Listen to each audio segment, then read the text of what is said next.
Peace and welcome to the culture here on the Black Star Network. I'm your host, Farajii Muhammad. Thank you so much for tuning in and being a part of the conversation. Folks, we got a lot to talk about. First, let's talk about what's happening in the state of Kentucky as the Kentucky House has decided to move forward on defunding DEI at public universities. We're going to be checking in with my big brother, Shanadu Waporfor, to get the latest on that. Also, former President Donald Trump over the weekend at that Ohio rally, he shows that he is honoring those who were part of that January 6th insurrection. He does a little special tribute to them, calling them patriots. What does this mean as we move forward in the presidential campaign? We'll talk about that. Also, later on, we'll talk about the rise of Black history museums, how there are museums popping up all across the country that are now exhibiting different stories and telling our history the way it should be. And I'm going to tell you about one particular monument down in Montgomery, Alabama, that is absolutely fire. So, folks, we got all of that. And, of course, I want to hear what you got to say. Stay with us. It's all happening on today's edition of The Culture right here on the Black Star Network. Let's go.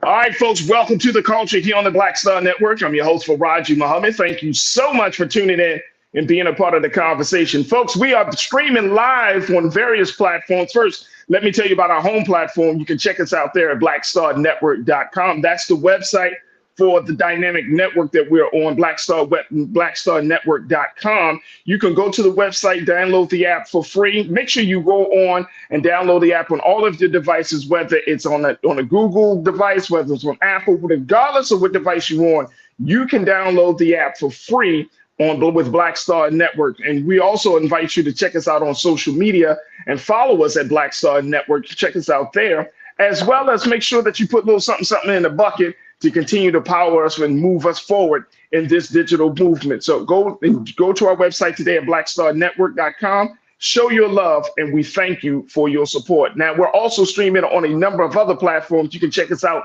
on the Amazon platform on your Fire TV. Check us out on Amazon News. We're also on Amazon Prime, so you can check us out there on the Prime Video app. Just find us on the Prime Video app under Live TV, The News, or find us on Amazon.com under Prime Video, Live TV, The News. We're also on the Freeview Network, where you can find us there. Just check out On Now under News for Black Star Network, and Plex TV, 24 hours a day, 7 days a week. Just search for Black Star Network or find us under Live TV, The News, and Opinion. Now, we also, folks, are streaming on Brother Roland Martin's social media. You can find us on his Facebook page, where we're streaming there, as well as his YouTube channel. And folks are checking in there on the chat. And big shout out to the online culture crew that's on the X platform, on the Facebook platform, and on the YouTube platform. Let's give them a little something for the culture crew, because folks are filing in. And I see y'all. Tiana, I see you. I'm on YouTube. Tiana, I see you. Cindy D, I see you. Brother Damon Blissett, I see you. Lori Parks, I see you. Brian Christian, I see you. Janelle Fields, I see you. The Stephanie Humphrey channel, I see you. Cindy D, I got you. Make sure y'all join us in the conversation. Post your comments, share your thoughts, and be a part of the discussion today. Now, I'm joined by my fantastic brother. This brother has so much great analysis and insight about what's going on in the world. He is a diversity, equity, and inclusion specialist. He's an activist, and he's just an all-around good brother. My brother and brother Shanadu Waporfor is joining me today. Shanadu, peace, big brother. How you feeling? I'm good. I can't complain. Good. Let's talk about what's happening in the state of Kentucky right now, where the Kentucky House voted last week, brother Shanadu, to stop funding for diversity, equity, and inclusion offices at public universities. And this is the ongoing trend that we're seeing in states that are led by Republicans, that they are stopping the funding, they are shutting down programs, they are blocking any type of initiative for DEI. And many in the Kentucky House, the GOP has essentially said that these efforts for around DEI is a failure, and Democrats defending them as pillars of support for students from underrepresented representative groups. Now, I want to share this part with y'all, folks. Take a look at this quote here from NBC News. On the second, I'm looking at the second paragraph. The overhaul bill passed the House by a vote of 68 to 18, sending it back to the Kentucky Senate, which passed a much different version. House members stripped away the Senate's language and inserted a replacement that takes a tougher stance on DEI initiatives at public university campuses. The Senate will decide in coming days whether to accept the new version. The GOP has supermajorities in both chambers. What do you make of this, Brother Shanadu, as this continues to be the trend in GOP-controlled states? Yawn. I'm scared though. Like that, I think we talk about this all the time with DEI. We talk about this with affirmative action. Remember, these are not efforts to bring. And I love when people say, "Oh yeah, this DEI, this wokeness, it's bringing the worst of the worst or whatever, or it's changing the standards." It's not changing the standards. It's make sure the standards are balanced so that people who are not able, because of laws and racism, to get opportunities are able to get them. And if you need an example, look no further than your biggest favorite black coon, Clarence Thomas. Him getting into Harvard. The affirmative action was helpful to him because the way things were set up, they wouldn't even look his way. It's not about if you have the skills or not. It's that your laws are set up to not look folks' way. I think my issue with the DEI dog whistle that everybody's calling in every state is that it's pretending. It is pretending as if these Black or Latinx or Asian or women or LGBTQ, sexual gender minority folks that are given chances through these DEI initiatives, it's making it as if they are the less than. And yeah. I always push the opinion of, if you all are saying that, yeah, the DEI folks are the worst of the worst, if you need to be qualified, look at the people who weren't so DEI folks and their qualifications. Reagan and all of his mistakes, and Bush and all of his mistakes, and Trump. Why is there space for those who, quote unquote, got in the right way? Why is there space for those folks to not be perfect? But then when it comes to folks who are DEI, it's always that they are being labeled as they're the worst of the worst. And you see that's the same strategy that they use when they're discussing immigrants, when they say, oh yeah, they're illegals, they're the worst, they're the rapists, they're the killers. But then you want them to do labor, you want them to work at the factories. Like, make it make sense. Hey, bro, I'm with you 1,000%. And it's crazy because there is this ongoing conversation as if DEI is the big boogeyman of society. Oh, we can't have diversity, we can't have equity, we can't have inclusion. And I'm wondering if Black folks in these states from Kentucky and other states that are pushing back against this, especially in the public university space, I'm wondering if Black folks are saying enough is enough, and whether there's a groundswell of folks that are going to kind of rise up and say, you know what, we're not going to take this anymore. These are public places, and if you start to shut it down, where they're saying, oh no, this is not acceptable, then you're essentially going against the interest of the public, and that's even a bigger problem for democracy. And so, I want us to have these, I think it's important for us to keep track of these states and how they're moving and how they're moving forward. Let me just say this, then we're going to take our first pause because a couple of crew members got something to say about this. And folks, post your comments as we're having these conversations. Cindy D, my sister, first up, you said America will need more Black history museums as DEI continues to be taken away. Black history is American history. Yeah, we're going to need more Black history museum. We're going to certainly talk about that. But then also, we're going to need some supplementary outside spaces to have these conversations about our history. ABX girl, I like what you said. You said, Cindy D, how YouTube content creators can also fill in our history space since DEI is going. We need to take advantage of technology. And I agree with the ABX girl as well, that if you're not seeing certain things happening, right, until we figure out the best way to kind of remove, stop some of these decisions, stop some of these votes, then we got to move to alternative to other spaces. And I think that's part of this game plan. you got to have a flexible strategy, because the Republicans, they're going to come one way, but we would have to come a different way. We would have to be much more innovative to make sure that the message is not lost. Look, I got to take a quick pause. When we come forward, let's continue to talk to Brother Sinedu. Plus, the big culture convo for today is around former President Donald Trump, folks. And some of the things he not just said at that Ohio, yes, he talked about the bloodbath, but it's more interesting to see how he's using January 6th as the cornerstone of his bid for the White House, and why it just simply goes unmentioned, why no one is really saying, you know what, this is dangerous, and how this could possibly lead into something that we can't get ourselves out of as a country. Folks, we're going to have that big culture convo on the other side as well. Stay with us. It's the culture here on the Black Star Network.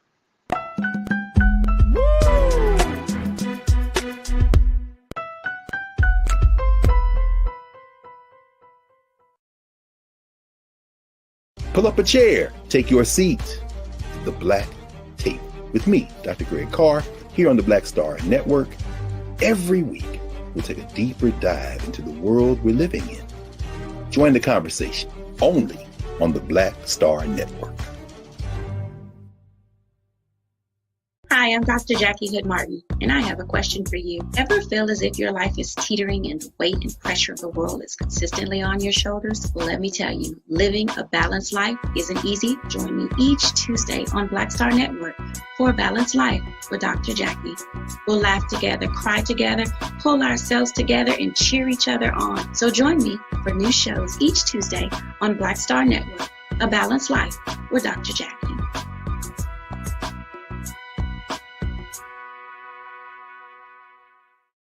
Don't you think it's time to get wealthy? I'm Deborah Owens, America's Wealth Coach, and my new show on the Black Star Network focuses on the things your financial advisor or bank isn't telling you.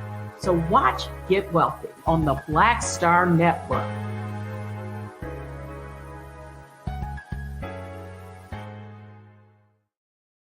When you talk about blackness and what happens in Black culture, we're about covering these things that matter to us, speaking to our issues and concerns. This is a genuine people-powered movement. There's a lot of stuff that we're not getting. You get it, and you spread the word. We wish to plead our own cause. Too long have others spoken for us. We cannot tell our own story if we can't pay for it. This is about covering us. Invest in Black-owned media. Your dollars matter. We don't have to keep asking them to cover our stuff. So please support us in what we do, folks. We want to hit 2,000 people, $50 this month, raise $100,000. We're behind 100,000, so we want to hit that. Y'all money makes this possible. Check some money orders. Go to P.O. Box 57196, Washington, D.C. 20037-0196. The Cash App is $RM Unfiltered. PayPal is R Martin Unfiltered. Venmo is RM Unfiltered. Zelle is Roland at RolandSMartin.com. Hatred on the streets, a horrific scene, a white nationalist rally that descended into deadly violence. White people are losing their damn minds. As an angry pro-Trump mob storms the U.S. Capitol, We're about to see the rise of what I call white minority resistance. We have seen white folks in this country who simply cannot tolerate Black folks voting. I think what we're seeing is the inevitable result of violent denial. This is part of American history. Every time that people of color have made progress, whether real or symbolic, there has been what Carol Anderson at Emory University calls white rage as a backlash. This is the rise of the Proud Boys and the Boogaloo Boys. America, there's going to be more of this. There's all the Proud Boys, guys. This country is getting increasingly racist in its behaviors and its attitudes because of the fear of white people. The fear that they're taking our jobs, they're taking our resources, they're taking our women. This is white fear.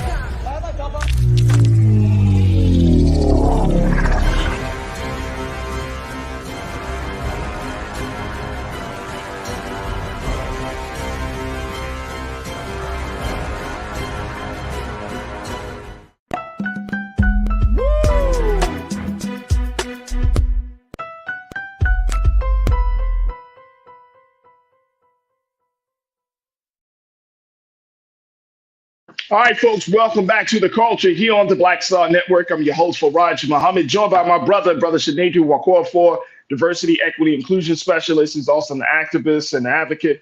As we talk about what the Kentucky State House is doing as they're looking to defund DEI. Very quickly, brother Shaneju, I want to get your take on this. When you're talking about defunding these particular efforts, how much of an impact does that make, not just on the budget, but how much does that impact does that make or take away from the quality of the environment at these public universities? Because this is all a public university setting. So what are we talking about would change at a Kentucky public university?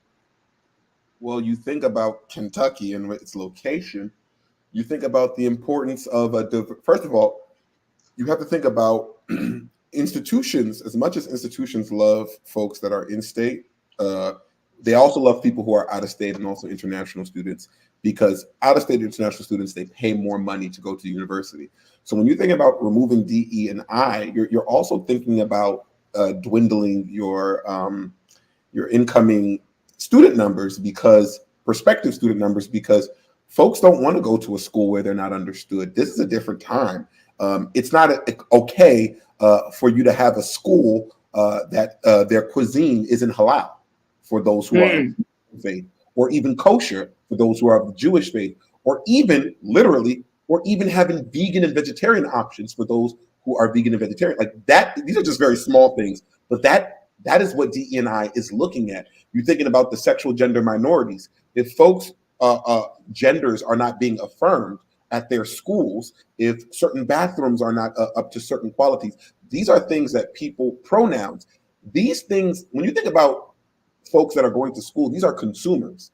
And when they go to, let's call the schools grocery stores, if the grocery store doesn't have what I need, and that is for multiple different groups, then I won't patronize that school. I won't patronize that business. And I feel like this could be hard because a lot of schools' strategies, HBCUs in particular, their strategies are to kind of pivot towards those of different cultures, to, again, grow the revenue, but also grow the dynamic of the institution. And again, these are just the small things. What about the staff and the administration that is to cater to these cultural competencies that are different? And it's not only DE&I for race. Let's talk about ADA.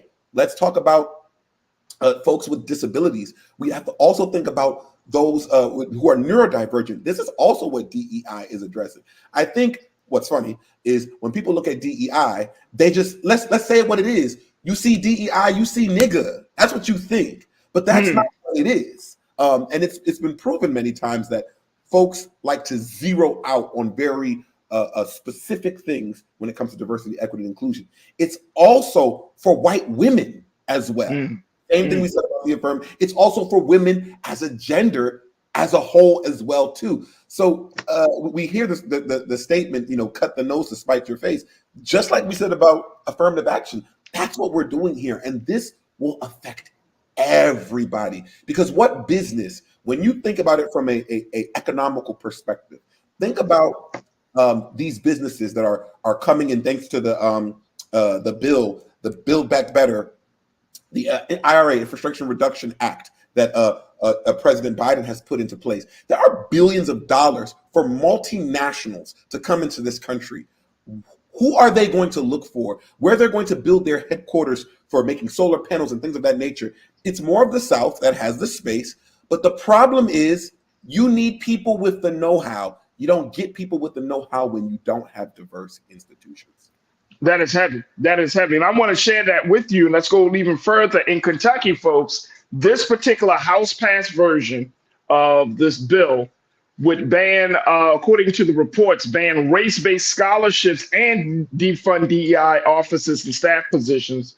It would prohibit the Kentucky Council on Post-Secondary Education, which oversees public universities, from approving degrees that require courses containing, quote unquote, discriminatory concepts. Can y'all imagine that?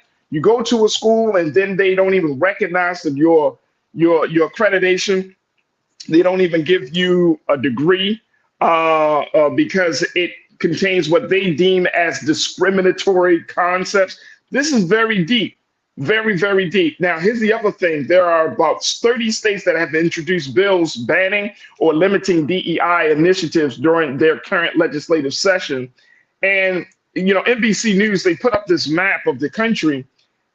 There are only 3 states in this country that have enacted any type of bill against DEI. Y'all can figure it out. Tennessee, Texas, and Utah. But there are a number of other states that either introduced DEI bills or that bill has passed at least one chamber of the state government. So we're seeing this. But getting back to the piece that is about public university, you're talking about the impact it has on Black students, women, all types of minorities. And it's not just about the race. It also comes down to the degrees. And that is crazy.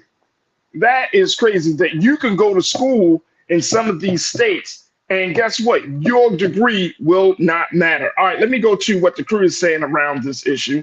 And folks, post your comments as we're talking a little bit about what's happening in the Kentucky House. Veteran of Truth, you said this: the new generation of young Black teens of America today have no clue what's going on in America and how their culture is being taken away. The same is being done to the Native American people. And you continue, Veteran of Truth, to say this struggle needs all people of color, Black, Latino, Asian, Middle Eastern, Native American must come together as we all have the same struggles against one race of people. Veteran of Truth, I truly appreciate you. Welcome to the chat. Thank you so much for that beautiful comment. What do you say to that, Brother Sinedu? I was going to say, and this is where we call for solidarity, because I'm glad that Veteran of Truth spoke about Asian. Because what's interesting is people forget that there is a minority within Asian. When it comes to Asian students in particular in America, look at those going to Ivy Leagues. There's always a broader brush painted on Chinese students. But we're forgetting that there are so many other Asian countries in the ASEAN Council, whether that be, people from Myanmar, Thailand, the people from Cambodia. They sometimes, because we paint Asia, we say Asia, but what we're meaning is China. There are smaller countries within Asia that DEI will actually help to make sure that you are getting a representation at the seat of the table. And I think this is really where solidarity matters, because it's not just a Black thing. And even if it was just a Black thing, okay, let's say it was just a Black thing. If they do it and succeed with the Black group, because we are a small minority group, what do they think they're going to do to you if you're a small minority group? And we've seen that from time to time. In certain situations, we say never again to certain things. But if it happened to one group, it could definitely happen to another. And absolutely, I would close and say, interestingly enough, it just reminds me of when Trump was in office and they wanted to repeal Obamacare. But what do you have to replace it? Because if you have nothing to replace what you believe is problematic, then you're not repealing it because it's problematic or that it's an issue. You're repealing it because you're racist. Point blank. Look, this is crazy. This is crazy. And this is all a concerted effort that I think that a lot of Republican GOP controlled states are putting into place as they try to clear a pathway for their nominee, Donald Trump, so that way he can do what he needs to do. And if he gets into office, it opens up the door for him to do certain things as well. So this is the very interesting. Again, this is the Kentucky House. It still has to pass the Senate there in the state of Kentucky. There is some tension around the language and how this will happen and how this will move forward. But these states, folks, there are a number of states, and y'all should just take a look at with NBC News or any other news source. Take a look at the states that have impacted or have introduced legislation against DEI. It might be your home state, right? It might be your own home state, the place that you call home, the place that you live, because you're going to have some different conversations, especially if you have young people that are looking to go to college. You have Black student athletes that are looking to go to college. What does that mean for us down the road? It's a lot to consider. Look, we're going to keep our eyes out on this larger DEI conversation, of course, with our brother Sinedu. Folks, we got to take another quick pause. When we come forward, let's jump into our big culture conversation around former President Donald Trump at that rally in Ohio that he did over the weekend, not only talked about the bloodbath, but there was something else that he did that should make this country say, whoa, we need to stop this train, and we need to stop this train quickly, as former President Donald Trump honors those who were a part of the January 6th insurrection. I'm going to share with you what the president did and why we need to talk about it. Stay with us. The conversation continues on the other side here on The Culture on the Black Star Network.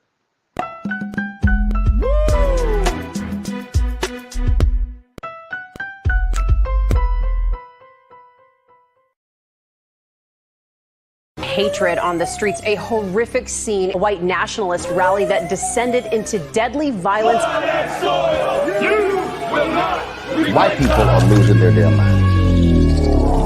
As an angry pro-Trump mob storms the U.S. Capitol, we've seen We're about to see the rise of what I call white minority resistance. We have seen white folks in this country who simply cannot tolerate black folks voting. I think what we're seeing is the inevitable result of violent denial. This is part of American history. Every time that people of color have made progress, whether real or symbolic, there has been what Carol Anderson at Emory University calls white rage as a backlash. This is the rise of the Proud Boys and the Boogaloo Boys. America, there's going to be more of this. Here's all the Proud Boys, guys. This country is getting increasingly racist in its behaviors and its attitudes because of the fear of white people. The fear that they're taking our jobs, they're taking our resources, they're taking our women. This is white fear.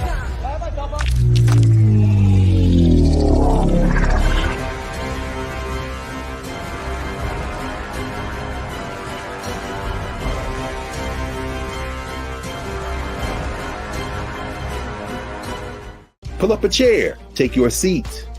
The Black Tape with me, Dr. Greg Carr, here on the Black Star Network. Every week, we'll take a deeper dive into the world we're living in. Join the conversation only on the Black Star Network. When you talk about blackness and what happens in black culture, we're about covering these things that matter to us, speaking to our issues and concerns. This is a genuine people-powered movement. There's a lot of stuff that we're not getting. You get it, and you spread the word. We wish to plead our own cause. Too long have others spoken for us. We cannot tell our own story if we can't pay for it. This is about covering us. Invest in black-owned media. Your dollars matter. We don't have to keep asking them to cover our stuff. So please support us in what we do, folks. We want to hit 2,000 people, $50 this month, raise $100,000. We're behind 100,000, so we want to hit that. Your money makes this possible. Checks and money orders go to P.O. Box 57196, Washington, D.C. 20036-0196. The Cash App is $RM Unfiltered. PayPal is R Martin Unfiltered. Venmo is RM Unfiltered. Zelle is Roland at RolandSMartin.com. Hi, I'm Dr. Jackie Hood Martin, and I have a question for you. Ever feel as if your life is teetering and the weight and pressure of the world is consistently on your shoulders? Well, let me tell you, living a balanced life isn't easy. Join me each Tuesday on Black Star Network for A Balanced Life with Dr. Jackie. We'll laugh together, cry together, pull ourselves together, and cheer each other on. So join me for new shows each Tuesday on Black Star Network, A Balanced Life with Dr. Jackie.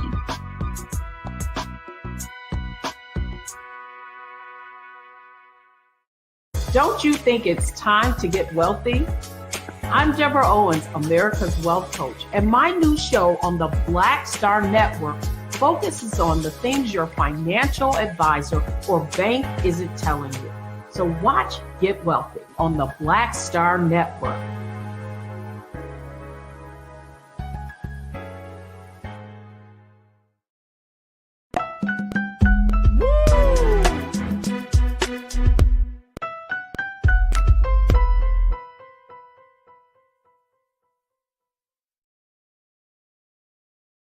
All right, folks, welcome back to The Culture here on the Black Star Network. I'm your host, Farajii Muhammad, joined by my brother Shanedu Wakorfor.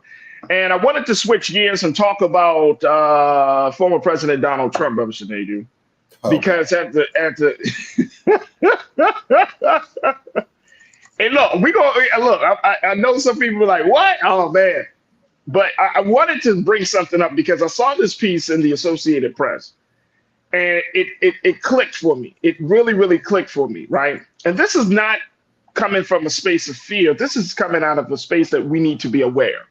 All right, folks. So crew, just take it as that. Like, that is the intention behind it. This is not to create fear, but this is just to make people aware that these things are happening. So the former president, he had a weekend rally in Ohio. He already said some controversial things about the car industry and bloodbath and those things. We talked about that yesterday. But this was his first rally where he is seen as the Republican Party presidential nominee. The thing that he did, let's put quote 1 up on the stage, please. Up on the screen, please. At this rally, Trump stood on stage, his hand raised in salute to the brim of his red MAGA hat as a recorded chorus of prisoners in jail for their roles in the January 6th attack sang the national anthem. Then an announcer at the rally asked the crowd to please rise for the quote, for the horribly and unfairly treated January 6th hostages. And people did, and they sang along to that national anthem. Then after that national anthem was sung, Trump said they were unbelievable patriots as the recording ended. He also previously vowed to pardon the rioters. He promised to help them the first day we get into office. Let me throw something else out there, Sinead Dooms, that I want you to take. Let's look at quote 2. In heaping praise on the rioters, Trump is shifting blame for his own role in the run-up to the bloody mob siege and asking voters to absolve hundreds of them and himself over the deadliest attack on a seat of American power in 200 years. At the same time, Trump's allies also are installing 2020 election deniers to the Republican National Committee, further institutionalizing the lies that spurred the violence. That raises red flags about next year when Congress will again be called upon to certify the vote. This is a piece coming from the Associated Press where they're looking at how former President Trump is using January 6th as a cornerstone for his bid to the White House, for his run to the White House. It got me thinking, Brother Sinead, that we are dealing with someone in a situation that this country has never been forced to really deal with before in modern history, in modern American history. There's a gentleman by the name of Jason Stanley, who is a philosophy professor at Yale, who studies authoritarian regimes. He warns of this type of exercise, and I'm going to share with you what he has to say in a moment. But what do you make of that? What do you make of Trump giving space, showing love and support to those who ran up? And people say, and some folks would say he is pro-American, but he's so pro-American that he is willing to honor and respect and even, relieve the burden, free those who have tried to destroy the government. How is it possible that a man like this, with this type of philosophy, with these type of ideas, is running for president of the United States? He shows there's no shame. I mean, he's not doing this stuff behind closed doors. There's no shame. There's no shame. He's called what some social scientists and political scholars say, he's called a revisionist, which is that his interpretation of what happened on January 6th is starting to become the interpretation of what happened on January 6th. Talk to me, Sinead. Well, again, it must be great to be white and a male in this country because, again, Obama's biggest scandal was wearing a tan suit. I'll just keep saying that.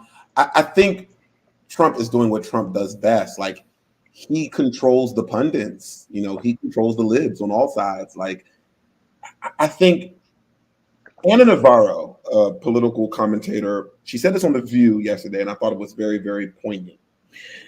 She said, I find it interesting that anytime the Negro National Anthem is played, or when a black person wants to kneel for the American national anthem, it's this talk of being unpatriotic. But having people who try to storm the Capitol, who are in jail, rebranding them as patriots, as hostages, two adjectives that he would know nothing about, or nouns, excuse me, that he would know nothing about, because he avoided being drafted to the war because of bone spurs. So you don't know what a hostage is, and you don't know what a patriot is, because you're not a patriot, and you definitely are not aware of clear English language. But this is the thing. When you think about the Dr. Jekyll, Mr. Hyde situation, I think America has to deal with the monster that we allowed to be created. This was an issue. I can say whatever I want about Hillary Clinton, but she warned us that this will only get worse if we let this man into the office. And we did. 75 million people agree that this man is right for America. And I think there is a funny term when we say he is a pro-America or a patriot. He is, but we have to also discover, and America has to realize that there's two Americas. It's the America that y'all want to be and the America that y'all are. He represents what America is, not what our dreams are to be. Because we said 40 acres and a mule, but who's 40 acres and who's mule? So yeah. when we use flowery words to describe our democracy and how great we are to whom, to how, to what, and through what? By enslaving people? By killing off the natives off of the land. That's what makes, and I think Trump plays into that, because we know we have this white fear that everybody is going to take their power away. That everybody's going to take. Well, here's the question. Well, how'd you get the power in the first place? Was it democratic? And my sister always tells me the guilty person always has the most to say. They're always the most worried. The innocent person is chilling.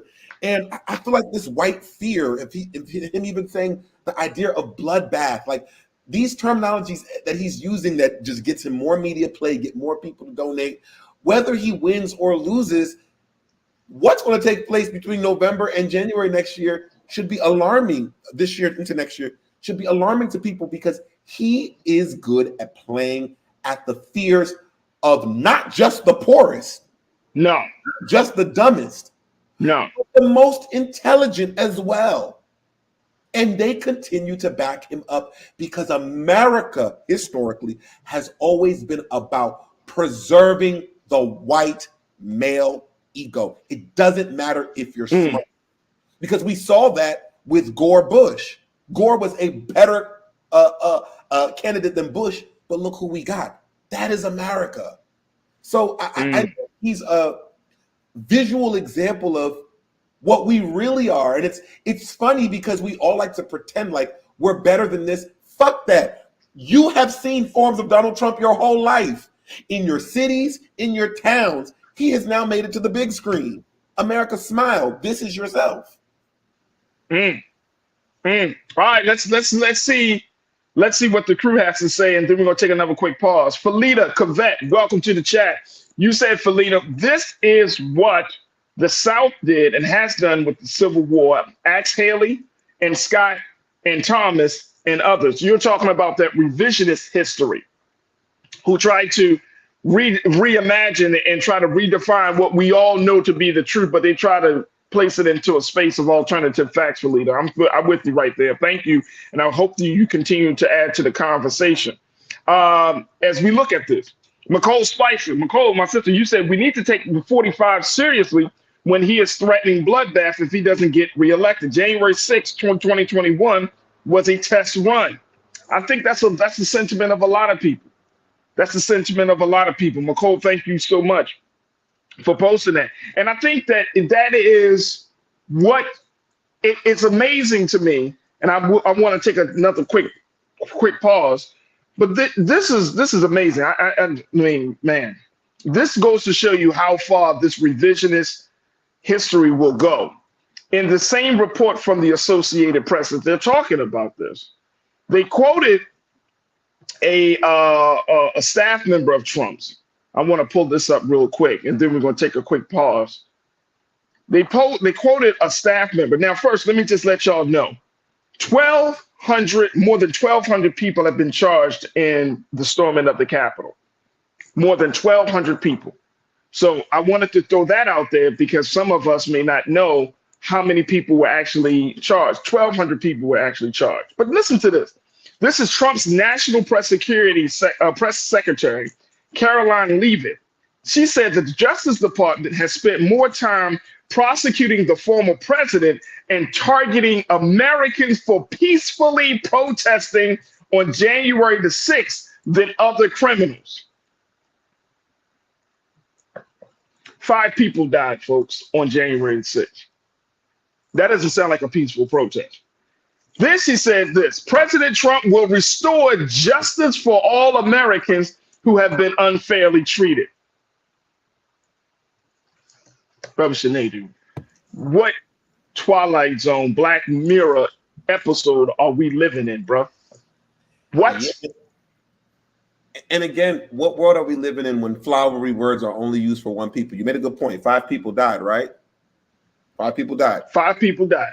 When the young folks rioted after the death of Freddie Gray in Baltimore, no one died, but y'all called it riots. Terminology is key. Is key here. Every time an underserved or a suppressed community voices themselves, it is riot. It is this. It's all these negative terms. But you all were rioting over democracy taking its place.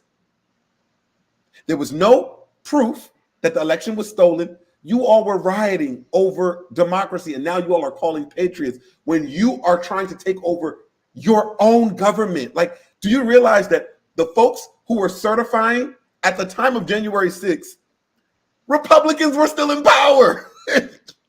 So you're going, and that's why I think the Republican Party has such a deep fracture, because you were literally going against your own. What the hell are you even fighting for? And to me, I'm sorry, somebody has to say this. I am sick of white fragility. Y'all, we know what the hell they did on that day. Let's stop minimizing that.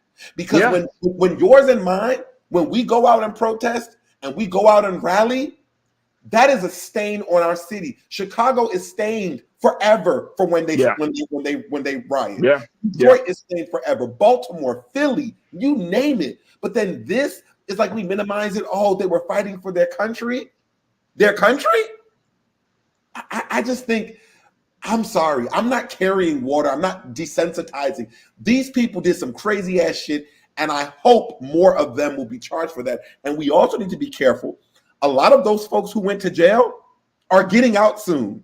The average sentence was between 16 to 20 months. And it started over a year and a half ago. We need to think about that too. By the time elections come, they will be free.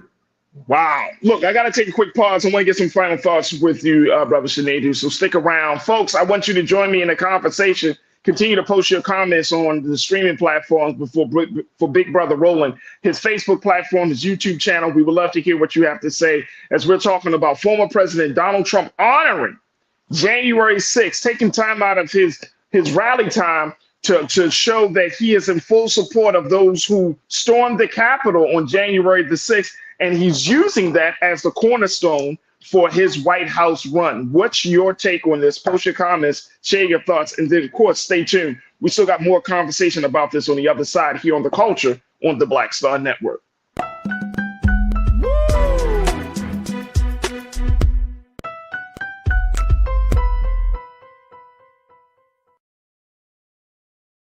Hi, I'm Dr. Jackie Hood Martin, and I have a question for you. Ever feel as if your life is teetering and the weight and pressure of the world is consistently on your shoulders? Well, let me tell you, living a balanced life isn't easy. Join me each Tuesday on Black Star Network for A Balanced Life with Dr. Jackie. We'll laugh together, cry together, pull ourselves together, and cheer each other on. So join me for new shows each Tuesday on Black Star Network, A Balanced Life with Dr. Jackie.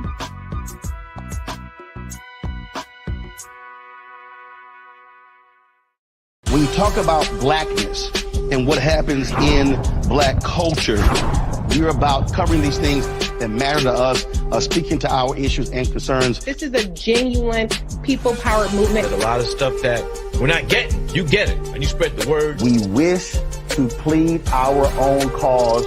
Too long have others spoken for us. We cannot tell our own story if we can't pay for it. This is about covering us. Invest in black-owned media. Your dollars matter. We don't have to keep asking them to cover our stuff. So please support us in what we do, folks. We want to hit 2,000 people, $50 this month, raise $100,000. We're behind 100,000, so we want to hit that. Y'all money makes this possible.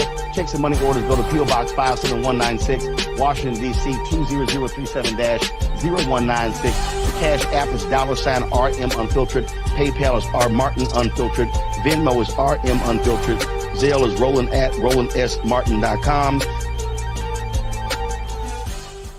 Hatred on the streets, a horrific scene, a white nationalist rally that descended into deadly violence. White people are losing their damn minds.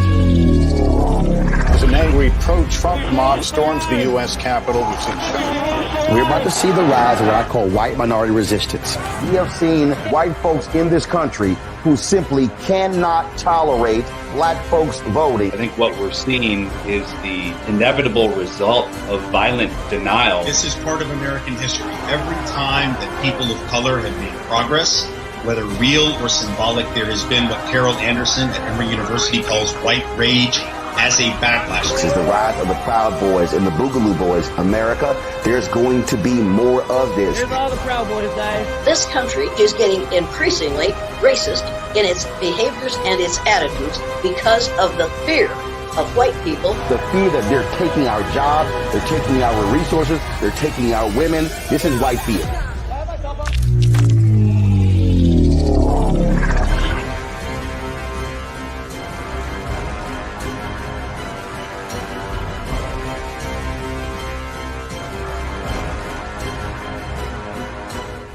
Pull up a chair, take your seat. The Black Tape with me, Dr. Greg Carr, here on the Black Star Network. Every week, we'll take a deeper dive into the world we're living in. Join the conversation only on the Black Star Network. Don't you think it's time to get wealthy? I'm Deborah Owens, America's Wealth Coach, and my new show on the Black Star Network focuses on the things your financial advisor or bank isn't telling you. So watch Get Wealthy on the Black Star Network.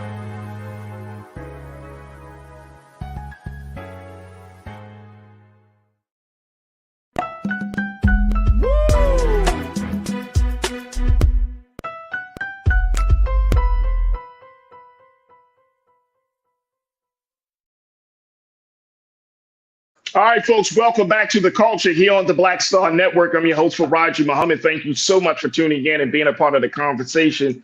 And I got my brother Shinedu Wakor forward and get some final remarks from him as we talk about this issue of former President Donald Trump using January the 6th, honoring January the 6th rioters as part of the cornerstone of his run for the White House. At the weekend rally that he did in Ohio, he took time to play a special little tribute of those who were jailed as a result of their participation in the January 6th insurrection. And then he called them patriots at the end of the demonstration, along with just acknowledging the fact that he would vow to let them out of prison. Those who have been in prison unfairly and unjustly, as he puts it, he would get them out of prison on the first day he gets into office.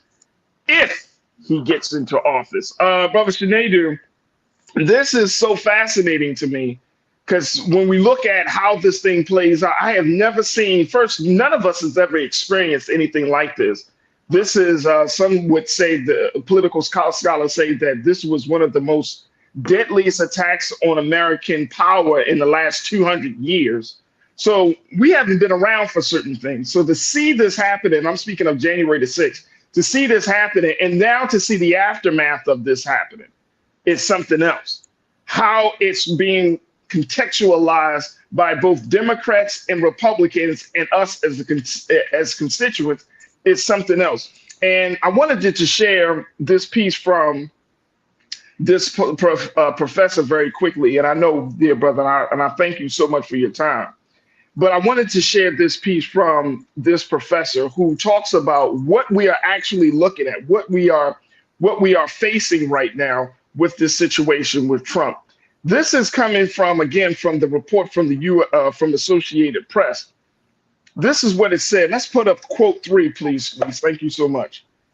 When you're looking at all of the things that are happening, from the fact that they installing 2020 election deniers and all of these things into the RNC and just how they're revising history, taken together, it's what those who study authoritarian regimes, this is paragraph 1, folks, I'm looking at, is those who study authoritarian regimes warn is a classic case of what's called consolidation, where the state apparatus is being transformed around a singular figure, in this case, Trump. According to Jason Stanley, who is a philosophy professor at Yale, said, listen to Trump, he said. When a coup against the democratic regime happens and it's not punished, that is a very strong indicator of the end of the rule of law and the victory of that authoritarian movement.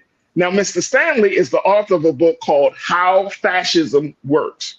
He also said, Americans have a hard time understanding that what happens in most of the world can happen here too.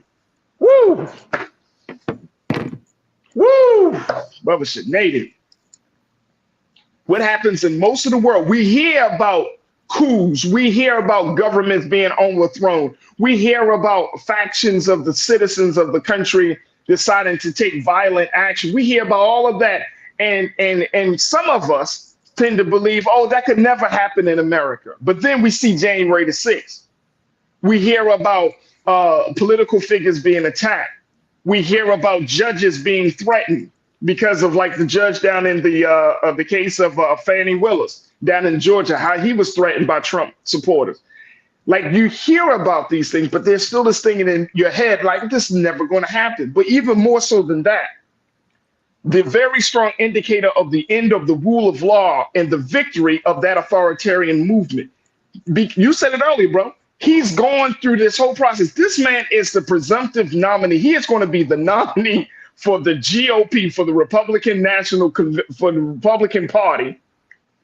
And that means that in spite of his indictments, and in spite of all that he has done, his fraud case and all of that stuff, this man can still run for president of the United States. This is unchecked, unpunished behavior. And people say, well, what did he do on January the 6th? Did you not hear the speech? Did he not say, we're going to take that walk down to Congress, to the Capitol? Unchecked. And I'm looking and I'm saying to Black folks in this country, we better wake up. And again, this is not rooted out of fear. This is rooted out of awareness that we have to wake up to recognize that if they are checking somebody who's supposed to be, quote unquote, for this country, if justice is not being served right now, then what should we expect? What can we expect? Go ahead, brother Sinead. You got the word on this, brother. White people are always going to do white things. That is my belief. I think, again, it is, don't take my word for it. FBI director says that the biggest threat to national security in this country is white nationalism. Full stop. They were in full regalia. They were with their platoons in their many numbers. They were horse mounted, if you will, on January 6th. And the person who they kowtow from is the 88 indictment, twice impeached, disgraced, presumptive Republican candidate that is able to run for president. I just want y'all to understand that a person who can go to jail for certain issues in different states, Florida in particular, sometimes not even able to vote. Not even able to vote. Right. Some of us go and go to jail or go to prison or whatever and can barely get a job. Right. Based on our history. This is somebody who is 88 times indicted. This is somebody who has a history of being a failed businessman, a crude, shrewd businessman, a racist, a misogynist, anti-Semite. I mean, you name it. They're badges of honor for him.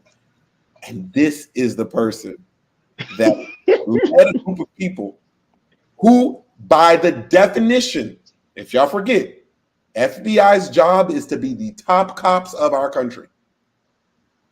And they said that white nationalism is our biggest threat. And we know that at least 3 white nationalist groups, at the very least 3, were responsible for what happened on that day as they adhered to their overlord, Donald J. Trump. There's nothing for me to say.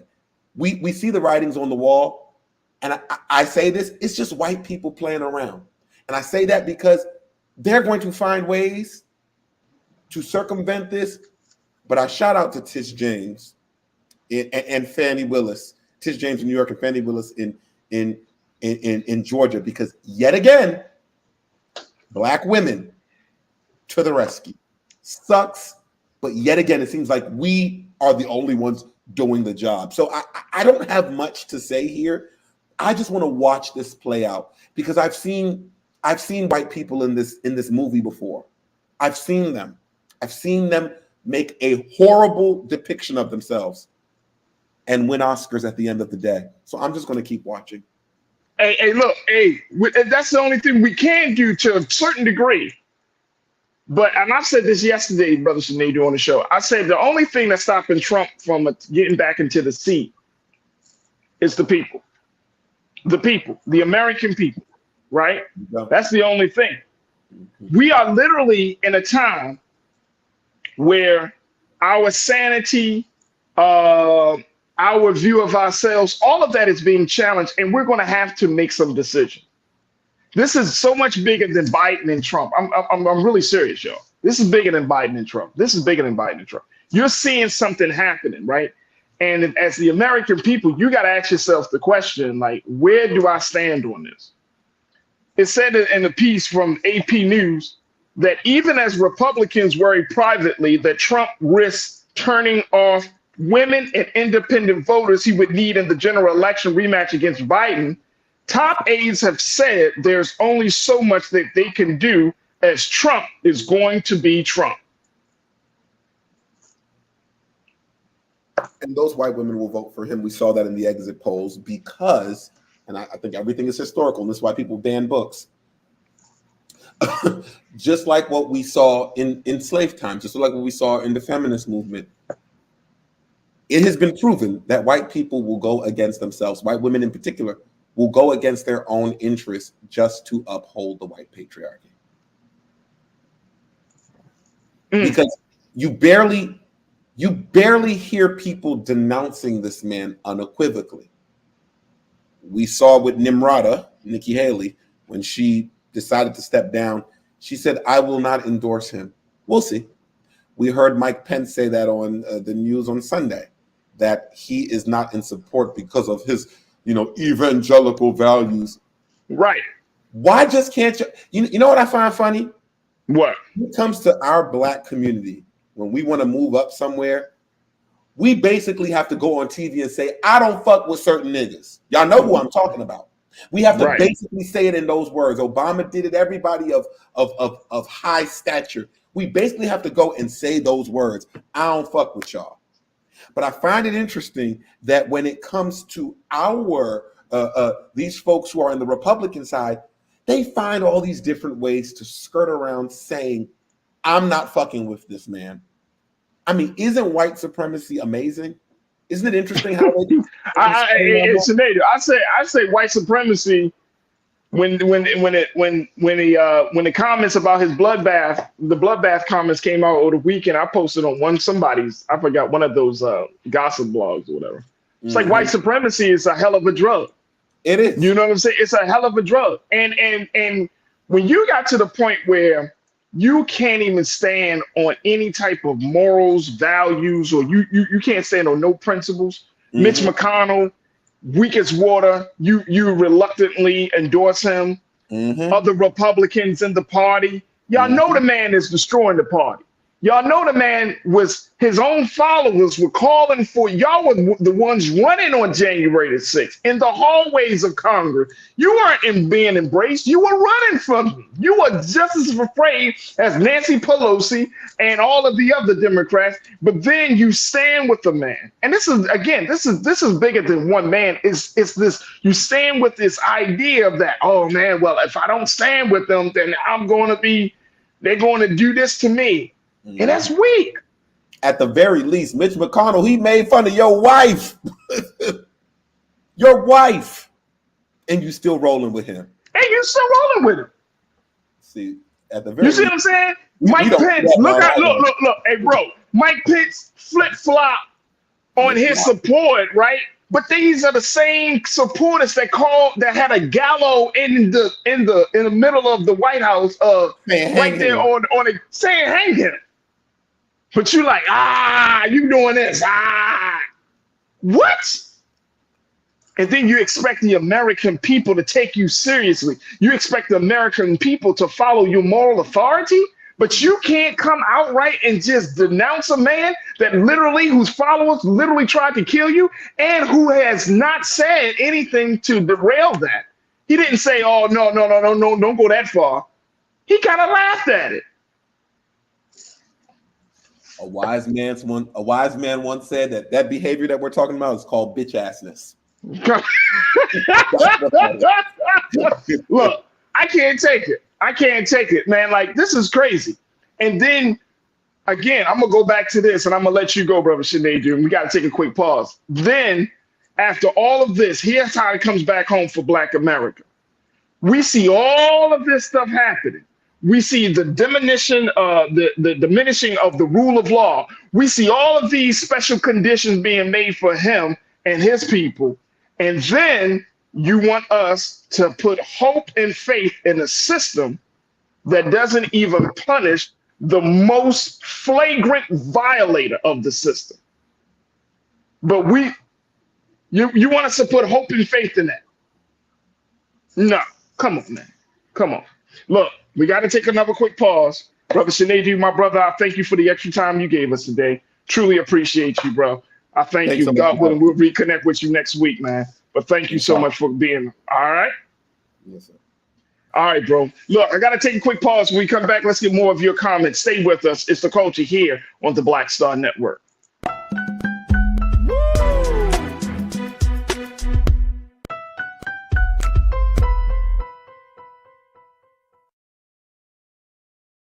Pull up a chair, take your seat. The Black Tape with me, Dr. Greg Carr, here on the Black Star Network.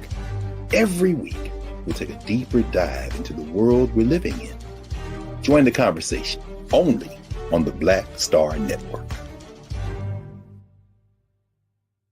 Hi, I'm Dr. Jackie Hood Martin, and I have a question for you. Ever feel as if your life is teetering and the weight and pressure of the world is consistently on your shoulders? Well, let me tell you, living a balanced life isn't easy. Join me each Tuesday on Black Star Network for A Balanced Life with Dr. Jackie.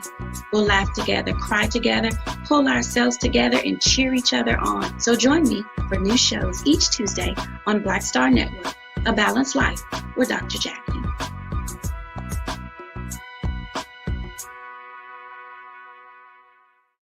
Don't you think it's time to get wealthy? I'm Deborah Owens, America's Wealth Coach, and my new show on the Black Star Network focuses on the things your financial advisor or bank isn't telling you. So watch Get Wealthy on the Black Star Network.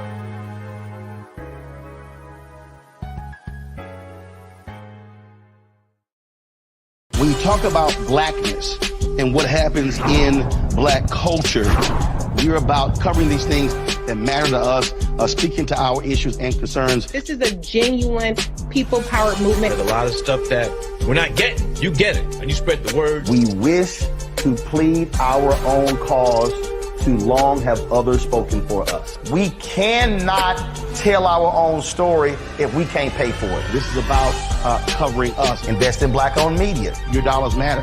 We don't have to keep asking them to cover our stuff. So please support us in what we do, folks. We want to hit 2,000 people, $50 this month, raise $100,000. We're behind 100,000, so we want to hit that. Y'all money makes this possible. Checks and money orders go to P.O. Box 57196, Washington, D.C. 20036-0196. The Cash App is $RM Unfiltered. PayPal is R Martin Unfiltered. Venmo is RM Unfiltered. Zelle is Roland@RolandSMartin.com. Hatred on the streets, a horrific scene, a white nationalist rally that descended into deadly violence. White people are losing their damn minds. As an angry pro-Trump mob storms the U.S. Capitol, we're about to see the rise of what I call white minority resistance. We have seen white folks in this country who simply cannot tolerate black folks voting. I think what we're seeing is the inevitable result of violent denial. This is part of American history. Every time that people of color have made progress, whether real or symbolic, there has been what Carol Anderson at Emory University calls white rage as a backlash. This is the rise of the Proud Boys and the Boogaloo Boys. America, there's going to be more of this. There's all the Proud Boys, guys. This country is getting increasingly racist in its behaviors and its attitudes because of the fear of white people. The fear that they're taking our jobs, they're taking our resources, they're taking our women. This is white fear.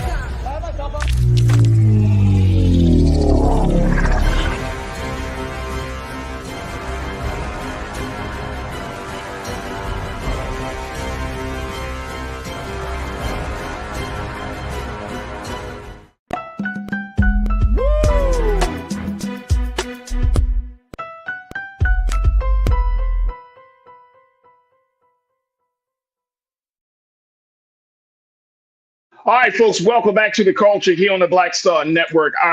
We've been talking about former President Donald Trump and how he has done his part to show his support and honor to those who were a part of the January 6th riot. And this is a cornerstone. This is a part of his White House run, folks.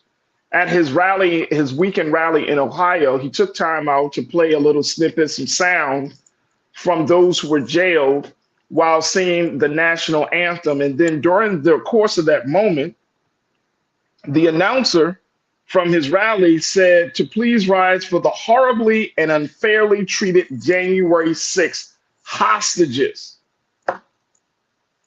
Not people who literally ran up on the Capitol, climbed the walls and busted into the Capitol, spread feces on the wall, rummaged through offices, put their feet up on the desk, destroyed stuff. Not those people, but those who are horribly and unfairly treated January 6th hostages. Over 1,200 people have been arrested and charged as a result of their involvement with the January 6th insurrection. But the revisionists on the GOP side would like to call them hostages. And even one Trump staff member said that this was a peaceful protest, even though some folks in the chat said, well, who died? Well, 5 people have died in connection to this protest, this peaceful protest. One was shot by Capitol Police. Another died of a drug overdose. And 3 of them died of what they call natural causes. But it's really stemming from the trauma that they had to endure on the day on January the 6th. Many people were injured, 174 police officers. And then 4 officers who responded to the attack died by suicide within 7 months. Who died? A lot of people died. More importantly, those who were doing their jobs, the Capitol Police and other agencies and law enforcement agencies, they were affected by that. I mean, truly, truly affected by this mob storming the Capitol. So I wanted to take a few more moments to get your take on this, because what we're seeing in this country even with the seeing with the candidacy of a former President Trump, is something that I don't think any one of us are truly have been, familiar with. And I'm gonna go back to what the philosophy professor at Yale said when he said Americans have a hard time understanding that what happens in most of the world can happen here too. He's the writer, Jason Stanley. He is the author of the book How Fascism Works. But he talks about us having a hard time to accept the fact that in this part of the world, that in our quote unquote democratic system, that you could have a situation like this. It's just hard for us to wrap our minds around because we have been so used to rule of law. We've been so used to, and I'm gonna just say that with tongue in cheek, because as Black folks, we've always gotten the short end of the stick.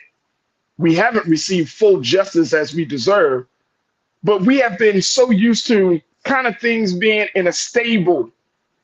Sometimes when they get chaotic, yes, they would have moments of chaos, but then at the end of the day, it will kind of come back down to a point where we get some new people in office, we change some policy, but we're looking at something very different here, folks. We're looking at something very different here. Let me go to what you have to say, crew, and I'm gonna just take just a few more minutes to have this conversation. Brian Christian, my brother Brian, thank you for checking in. You asked a question, and this is rooted in the question that Dr. King posed to this country many years ago. But you said, what's it going to be, everybody? Chaos or community? Chaos or community? Well, what's at the root of a community? The root of a community is for us to be on the same page with one another, right? For us to understand that we have the similar views on how the world is and our placement in the world. But then there's another element to community. A good community should be rooted in truth. A good community should be rooted in reality. And we're seeing now that the reason that there is some ensuing chaos is because truth has been made into lies, reality has been made into fantasy or alternative facts. And as a result of that, we're in a space where we don't know which way is up anymore. I mean, if you take a step back and take a look at this and say, man, how does a person that has all of these charges against them? I mean, this man is facing a $454 million judgment for committing fraud. His people are already saying, we're going to talk about this later in the week, but his people are saying he can't pay this. But the simple fact is that he was charged and found guilty of fraud. But he's running for the president of the United States, and he has a fraud charge on his record. Chaos or community? Chaos or community? You don't like my music, you checked in, good to connect with you once again. You said power thinks real community is chaos. Hey, look, this is interesting, and I appreciate you for posting that you don't like my music, because if y'all go and do a Google search, I just started doing Google searches for like certain words, and these words are becoming much more prevalent and relevant in this day and time now. Chaos is the new hot word in politics. There is, if you just do chaos, politics, American government, you will get a bunch of just a lot of information. Chaos is being talked about within government. This is becoming the new order of things within our government, chaos and confusion.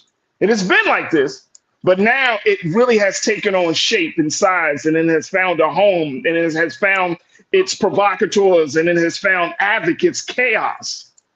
Just Google search. I did it. I was like, damn.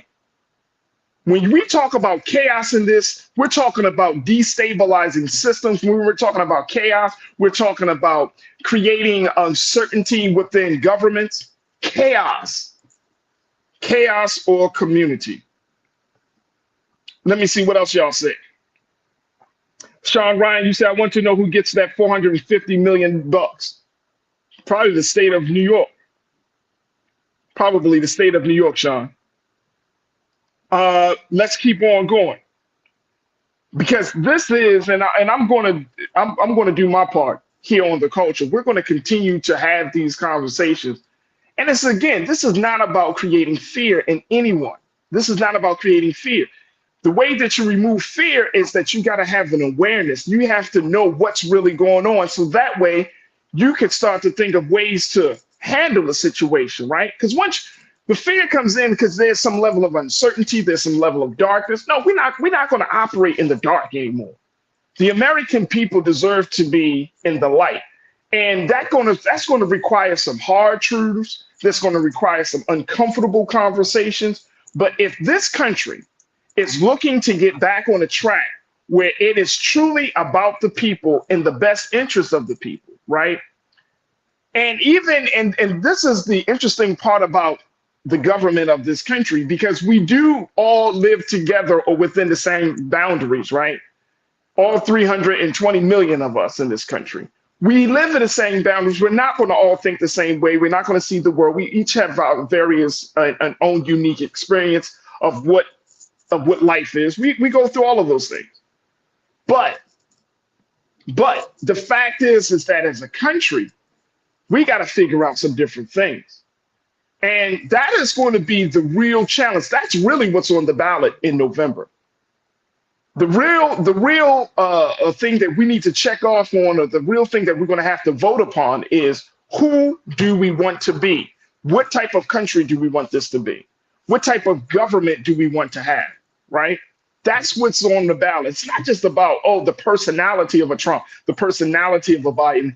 It's talking about what is the true vision that the constituents have, not what political figures want us to embrace, but what is the vision that you have in your life as part of this country called the United States of America?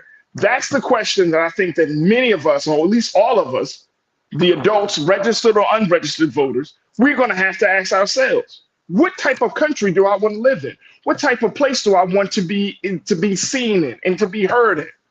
And is this the place that I want to live in? Is it consistent with where I am right now? Because then that requires you to look at the truth. You have to look at the place that you're in. You have to see things the way they are and not what you hope or wish for them to be. Very important. Very important. Let's get one more here. Pauline, you said unbelievable, Farajii, isn't it? It's unbelievable. It's unbelievable. But that's why we have these shows, and that's why we have these conversations. Let me try to get one more, and then I got to take another quick pause. Lori Parks, you said, keep checking. You are still registered. New voters must register to vote. Roe v. Wade affected those GOP women voters on a personal level. Their lives were in jeopardy because of their pregnancies, right? So we know that. We know that there are many different policies that are in place right now, or that have been repealed as a result of either ignorance or political pandering or whatever the case may be, that has affected how we are in this country and how we see ourselves. So we have a lot of work to do. Even over these next 8 months leading up to the November election, we have a lot of work to do. President Biden talks about, going into the soul of America. The best way for us to look at that is to do the soul work. What is the self work? And it's hard to look at yourself and to see your own darkness, your own shortcomings. It's hard. But that's what America's going to have to do. That's what Black America's going to have to do, and white America, and all of the folks that are a part of this country. We're going to have to do that. We're going to have to do some soul work to figure out what it is that we want to see, because it is this type of space that we're in right now where we're like, oh, I don't know. This is how you can get a person who has all of these indictments and charges and cases and all of this stuff to run for president, because we're not sure, or guess what? We are really just that messed up of a group of people that we just say, you know what? I don't care.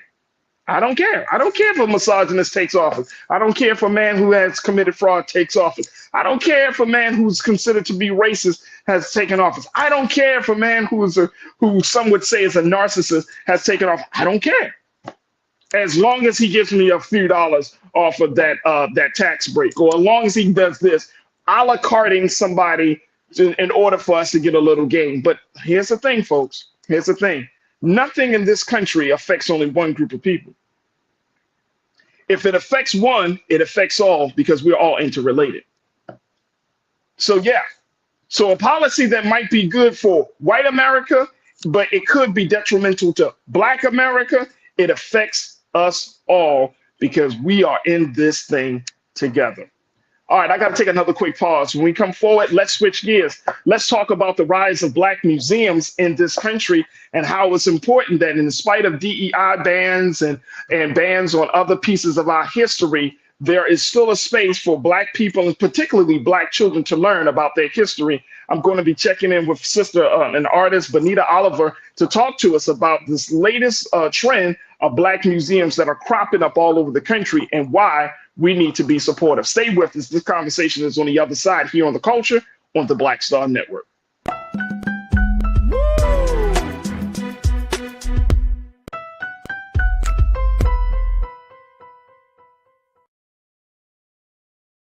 Hi, I'm Dr. Jackie Hood Martin, and I have a question for you. Ever feel as if your life is teetering and the weight and pressure of the world is consistently on your shoulders? Well, let me tell you, living a balanced life isn't easy. Join me each Tuesday on Black Star Network for a Balanced Life with Dr. Jackie.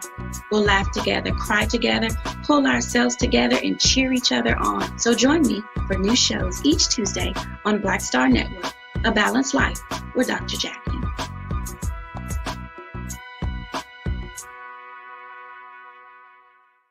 When you talk about blackness and what happens in Black culture, we're about covering these things that matter to us, speaking to our issues and concerns. This is a genuine people-powered movement. There's a lot of stuff that we're not getting. You get it, and you spread the word. We wish to plead our own cause. Too long have others spoken for us. We cannot tell our own story if we can't pay for it. This is about covering us. Invest in Black-owned media. Your dollars matter. We don't have to keep asking them to cover our stuff. So please support us in what we do, folks. We want to hit 2,000 people, $50 this month, raise $100,000. We're behind 100,000, so we want to hit that. Y'all money makes this possible. Check some money orders. Go to P.O. Box 57196, Washington, D.C. 20037-0196. The Cash App is $RM Unfiltered. PayPal is R Martin Unfiltered. Venmo is RM Unfiltered. Zelle is Roland at RolandSMartin.com. Hatred on the streets, a horrific scene, a white nationalist rally that descended into deadly violence. White people are losing their damn minds. As an angry pro-Trump mob storms the U.S. Capitol, we've seen We're about to see the rise of what I call white minority resistance. We have seen white folks in this country who simply cannot tolerate Black folks voting. I think what we're seeing is the inevitable result of violent denial. This is part of American history. Every time that people of color have made progress, whether real or symbolic, there has been what Carol Anderson at Emory University calls white rage as a backlash. This is the rise of the Proud Boys and the Boogaloo Boys. America, there's going to be more of this. Here's all the Proud Boys, guys. This country is getting increasingly racist in its behaviors and its attitudes because of the fear of white people. The fear that they're taking our jobs, they're taking our resources, they're taking our women. This is white fear.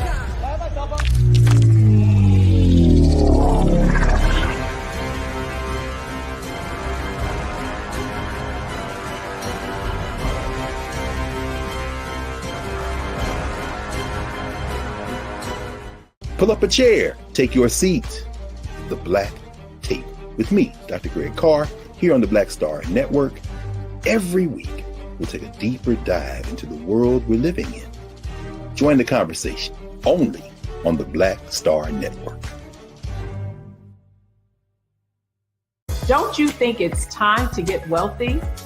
I'm Deborah Owens, America's Wealth Coach, and my new show on the Black Star Network focuses on the things your financial advisor or bank isn't telling you. So watch Get Wealthy on the Black Star Network.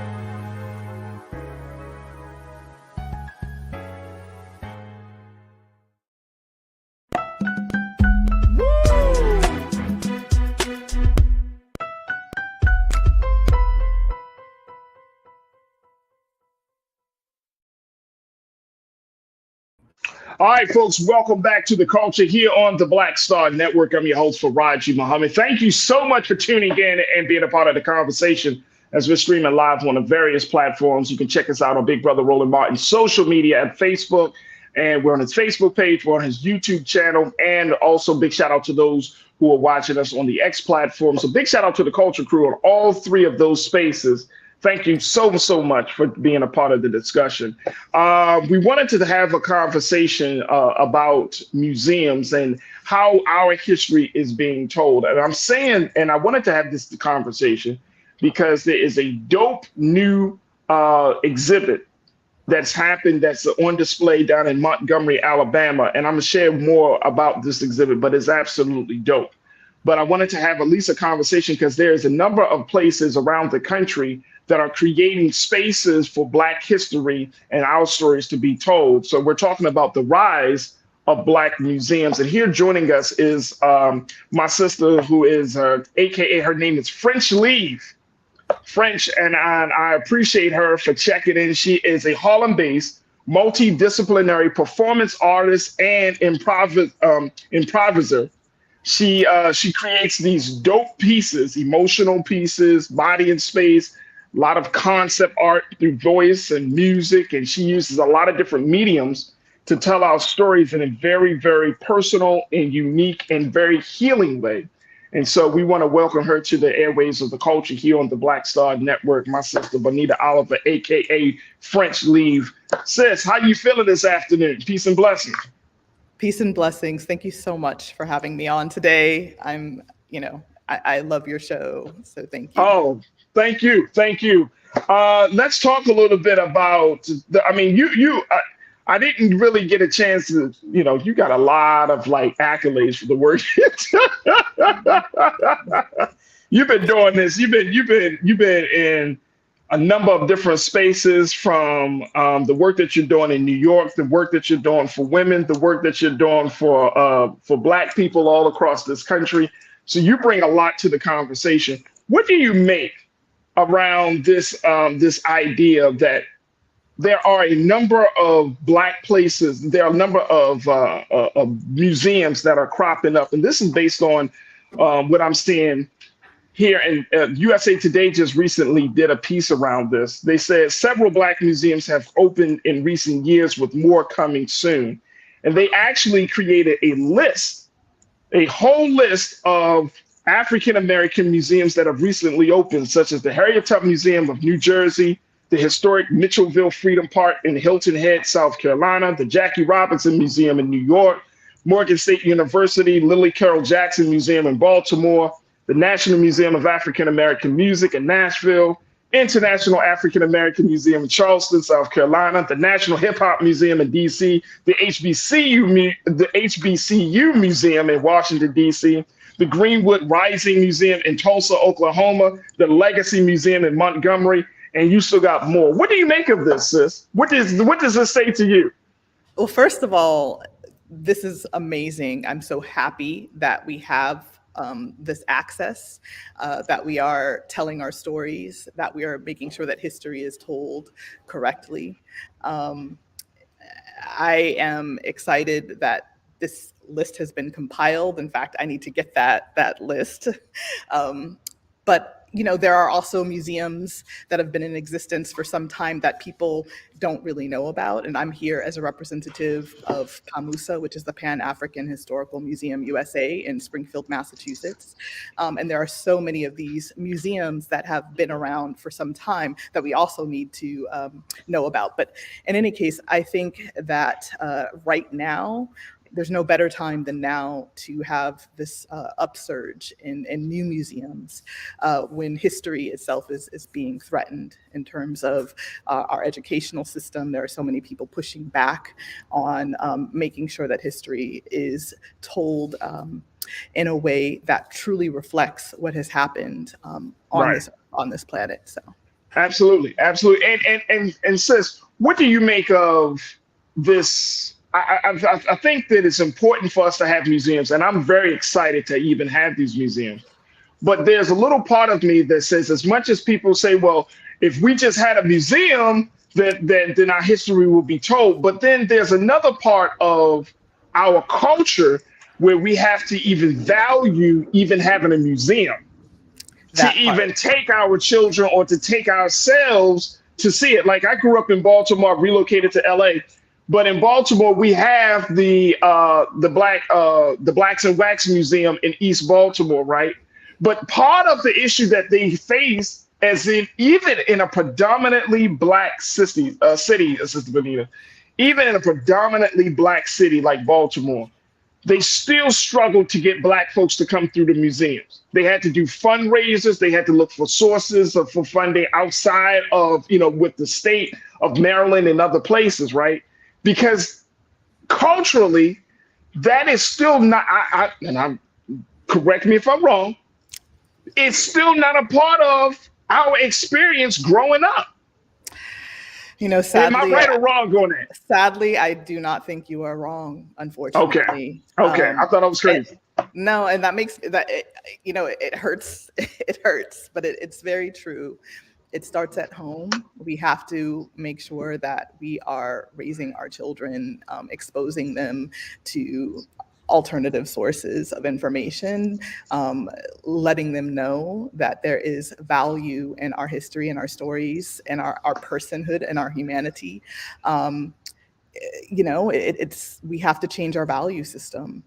So that I think is a big part of understanding why we have the situation that we have where people aren't supporting these museums that have been in existence. I think that parents need to take their kids from an early age to museums. Luckily, I was blessed to have parents who understood the importance of this. I spent a lot of time at museums. I was involved in museums. I was a part of a junior docent program, basically a program that allowed young people to facilitate tours at the local museums. And again, I'm from Springfield, Massachusetts. So that program was initiated by a woman named Luana Hood. She had an inroads with many of the cultural institutions in Massachusetts where I'm from. But we need to value our history. We need to value the arts. We need to see them as a means of storytelling, as a way of seeing our world, reflecting on our world. It's so important to have these institutions. And what kind of programming needs to happen at these museums? There's another great museum that exists in Baltimore, the Reginald F. Lewis Museum in Baltimore. It's a big museum in like downtown Baltimore, really around it's in the tourist area of the city. Beautiful museum. I mean, the building is beautiful. They got all different types of exhibits. So it's really, really dope. But what kind of programming are we talking about here that is really going to capture the hearts and the minds and the spirits of our people to say, you know what, this is something that we needed. And again, like I've done work with the Reginald F. Lewis Museum. I was involved in a couple of programs, and I'm gonna tell you, when I go to the programs, some days, depending on what was happening, it would be packed out. They would have us in 200, 300 people. Other days it would be like less than 50, right? So what type of programs do you think are needed, and how can artists be a part of that process to engage the community to such a level that we do see the museum as another major institution of our community? Well, thank you for asking that question. I think creating work that is immersive, that is interactive, also reaching out to schools, to educational systems, making a bridge between these museums and schools is a great way. And I think people who are passionate about history, like yourself, like me, anyone who is on here probably is passionate about, our story being told. So taking an initiative and creating these programs where there are none. I think our culture, we love music as a means of communication, as a means of storytelling. I think creating these experiences that are engaging on multiple sensorial levels, these are all ways to kind of spark interest in our young communities. So Luana, the woman who started PAMUSA, she was one woman, one individual. And she approached the local museums to get a program started for young people. She succeeded in doing that. And to this day, years later, this was started in 1995. This museum is still in existence. And it started with one woman, taking it upon herself to make the initiative to get these programs started. So, and now they're in schools in the city. They create programming with partner institutions, and it's a tremendous resource. So I think, again, incorporating, engaging the community through incorporating multiple different mediums of art and storytelling is important. Very, very important. Sister Bonita, we're going to take a quick pause. When we come back, I want to continue to get your thoughts about this idea of the topic of the rise of Black museums. Plus, I want to highlight a sculpture park in Montgomery, Alabama. And I'm sure you've seen the pictures, Sister Bonita, and I'm going to ask my team to pull the pictures up. Wait till y'all see the Freedom Monument Sculpture Park. I got to share some pictures, especially if you're already in the Alabama area, in the Montgomery area. I've never seen any type of exhibit like this, but this needs to be in every park across this country. It is super dope. We're going to talk a little bit about that as we continue the conversation on the other side. Folks, join us in the discussion, post your comments in the chat, and stay with us. It's The Culture here on the Black Star Network.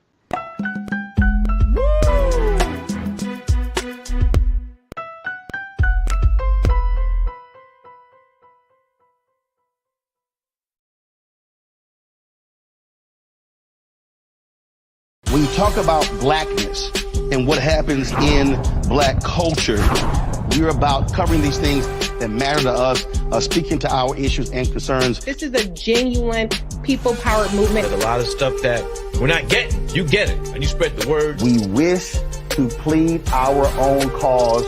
Too long have others spoken for us. We cannot tell our own story if we can't pay for it. This is about covering us. Invest in Black-owned media. Your dollars matter.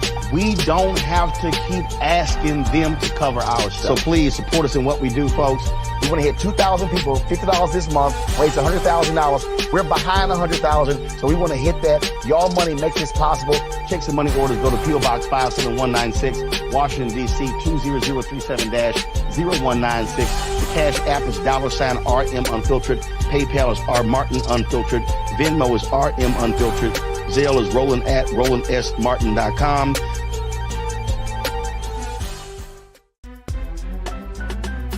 I'm Farajii Muhammad, live from LA. And this is The Culture. The Culture is a two-way conversation. You and me. We talk about the stories, politics, the good, the bad, and the downright ugly. So join our community every day at 3 p.m. Eastern and let your voice be heard. Hey, we're all in this together. So let's talk about it and see what kind of trouble we can get into. It's The Culture, weekdays at 3, only on the Black Star Network. Folks, Black Star Network is here.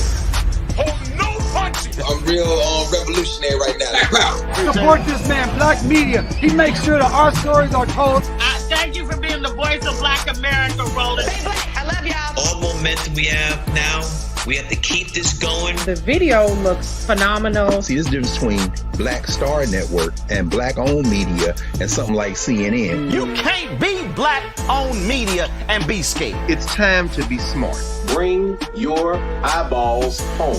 You dig?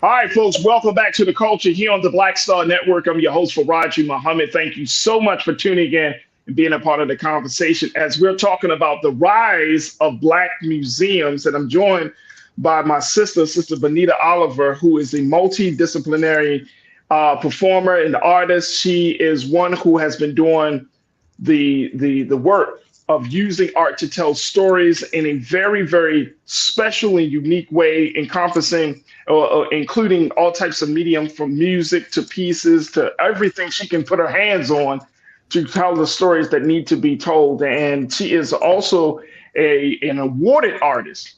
She's been doing the great work. She's Harlem-based, so you know how Harlem rolls. Y'all know how Black Harlem is, man. Y'all know how Black folks in Harlem is with the arts. We ain't even got to talk about that history, because that history runs deep and long, and Yes, indeed. They have been on the front lines of using art and creating the Renaissance like never before. But our sister Benita Oliver is joining us. She's got and Benita, I want to make sure that we do you justice by putting out the information about your upcoming event that you have at the Chelsea Factory that's coming up in April. So I want to make sure we do that. But I want to kind of get your take on what we're still seeing here. A lot of this, as we're talking about museums, is rooted in funding. I know as an artist, this is a huge, huge challenge for artists. My sister Lana, she said, we must demand for federal funding of these spaces and demand our tax dollars are used to support our history. And I'm in full and complete agreement with that, Lana. Absolutely. There should be a line item in every state budget for Black museum and Black spaces. But talk to us, Sister Benita, about how we should work on that. If the state is, especially in some of these states that don't even like, DEI, they don't want to teach Black history. How do we fund these type of spaces? Yeah, well, that is the question, isn't it? That is the question, because that would only be a start, first of all, but it would be a great start to actually make sure that in every city there is funding for museums, especially historical museums. I think, again, it comes down to us advocating and making sure that we are putting the pressure on to ensure that these museums are either created or supported, that they're not under threat of losing their spaces. I know that happens.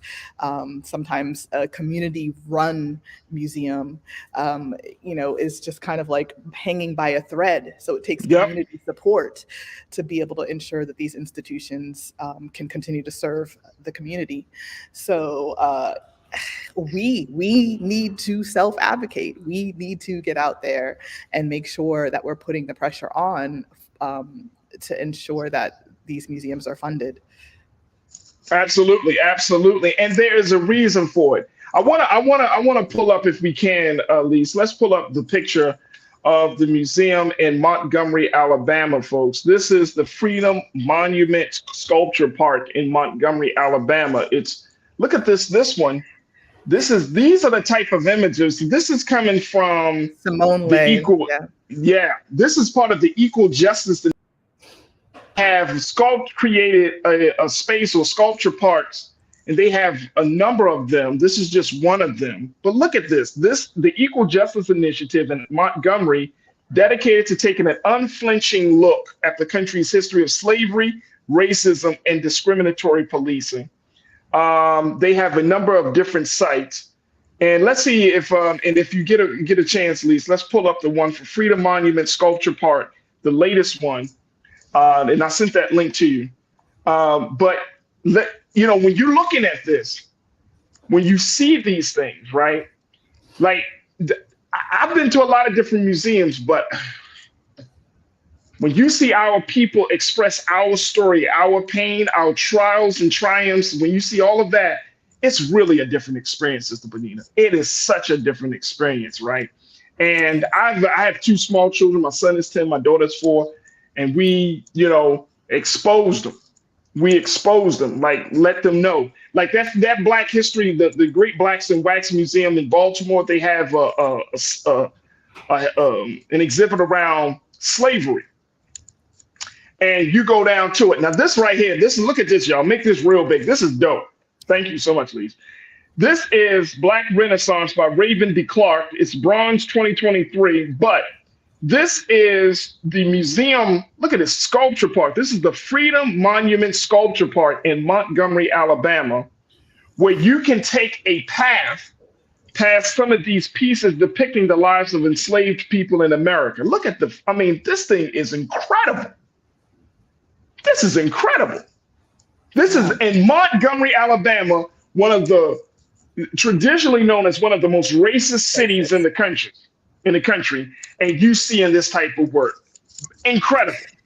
It's so beautiful. And, this is what I'm talking about in terms of creating immersive experiences. They have many different artists displaying work. I have not been, and I plan on going myself. But you're also able to see some of the modeled homes that some people who were enslaved would have lived in.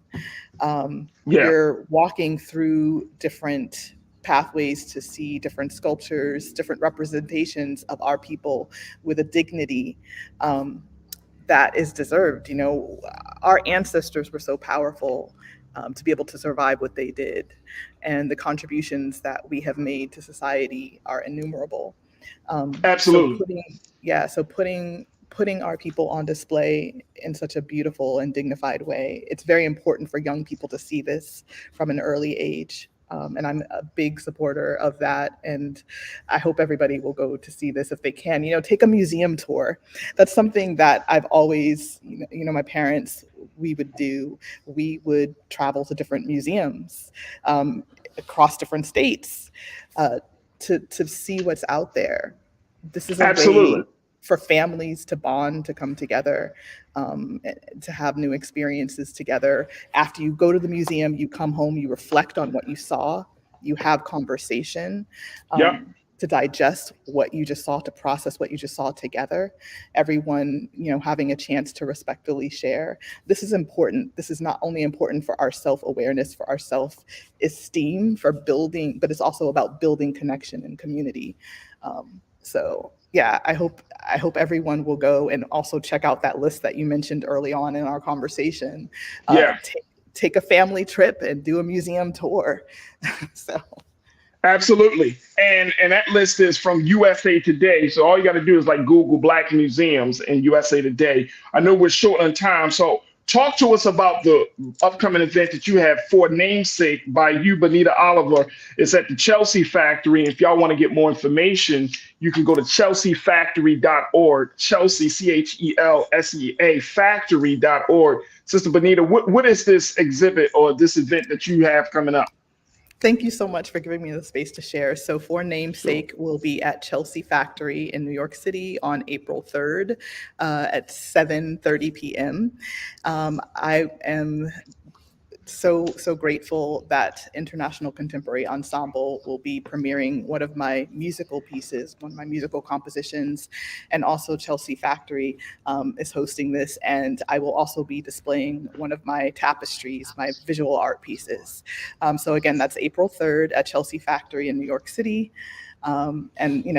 This is really about an exploration, which I find interesting that in this monument, there's actually a tribute where people are able to look at the surnames that people who were enslaved, once they were freed, they took on different names, either names that they created or names that they had just heard that were, names that were around them. Sometimes they took on the name of people who had enslaved them because, of course, our identity, our sense of connection to our roots was taken away.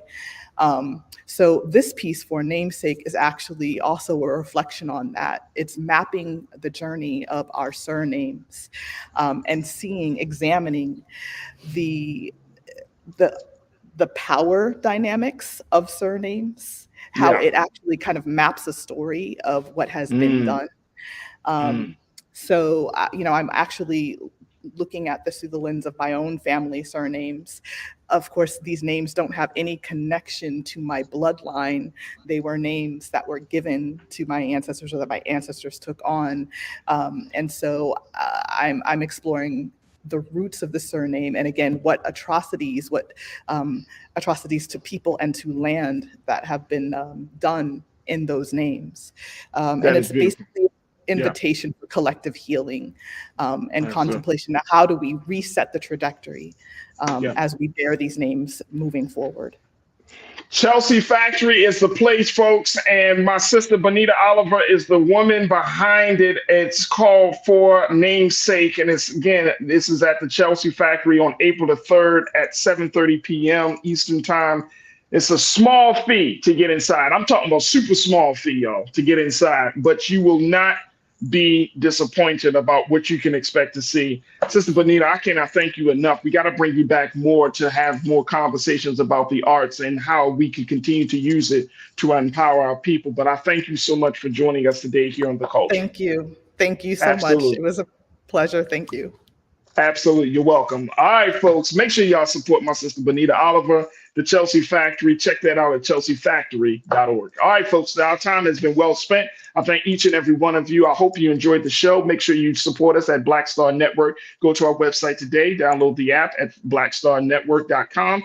Download the app. Follow us on social media. Also follow me, yours truly, on social media at Farajii Muhammad, on Facebook at The Real Farajii, on Instagram, and at Farajii on the X platform. And I would love to connect with you. Stay tuned. Up next at 6 p.m. is Rolling Martin Unfiltered. As always, never be afraid to challenge what's wrong, stand for what's right while being yourself in the process. God willing, we'll talk tomorrow for another exciting edition of The Culture right here, exclusively here on the Black Star Network. Talk to you soon. Peace.